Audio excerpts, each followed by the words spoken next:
Perek Meruba Daf Samaches. This daf is sponsored anonymously. V'ilui Nishmas Machla Bas Harav Shloime. Now, today's daf primarily focuses on the Shita of Rav. The Mishnah says, Hagoynev min haganav eino mishalim kefel. Person, a second thief that steals from the first thief, does not pay kefel, the double payment for the theft. Rav qualifies this by saying this is only if the second ganav steals from the first before Yush. After Yush, it belongs to the first ganav, and the second ganav has to pay. Fundamentally, what this means is that Rav is saying Yush is kaina. Now, the difficulty with this is that Rabbi Akiva says a thief pays Daled Vehei 4 and 5. Why? Because Nishtaresh Bachet. That's the lashon of the Gemara. Nishtaresh Bachet. What does it mean? Apparently, it means that by selling or slaughtering the stolen item, that affects acquisition, consummating the act of theft. Certainly, by slaughtering, we understand that that's true. Once the object is slaughtered, he can never return what he stole, only the value. However, selling the animal is only a shinu rishus. There is no kinyan without yush, because then the item is returnable. If we're going to say, according to Rav, that yush is koneh, yush does acquire in and of itself, comes out that when he sold or slaughtered the animal, he sold what belonged to him. He shouldn't be liable for the 4 or 5 payment. Therefore, Rava interprets Rabbi Akiva's idea, this concept of nishtarish b'chet, differently. He is liable for 4 and 5 even before Yush. He compounded his sin by selling the stolen item, which is more than just stealing it. That's what nishtarish b'chet means. He compounded his sin by selling the item that he stole, even though in fact he did not kona it before he sold it. The Gemara challenges Rav from another brisa. The verse mentions tvicha umechira together to indicate, just as in the case of slaughtering, the theft cannot revert to the original owner, the same applies to a sale. It has to be such a sale that can't go back. This can only happen after Yush, when the Ganav was kaina.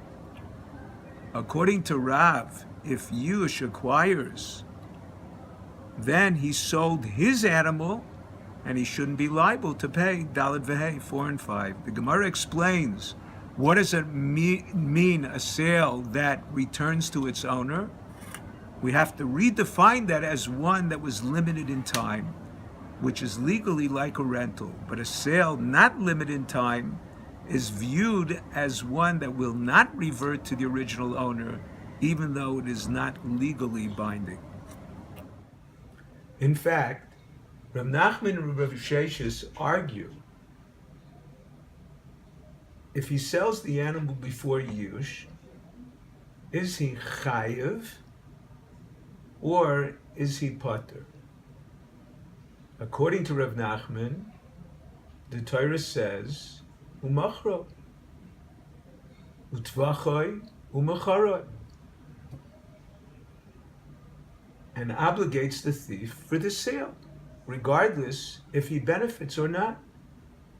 So even if it's before Yush, he doesn't acquire the animal before the sale, he's still liable for selling it Rav Sheshes, on the other hand, says that he's pater unless ahanu maisav, unless his action does benefit him.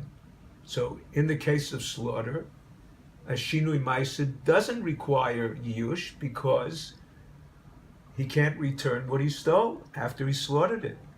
However, in a case of shinu rishus, as in selling the stolen item, there it requires, in addition to that, yush. He derives this from the comparison to tficha in the pasuk, utfacha u'mecharo, to tell you that just like in the case of tficha, his action acquires, so too for a mechira to be chayiv daled v'hei, his action also must be an act of a kinyan.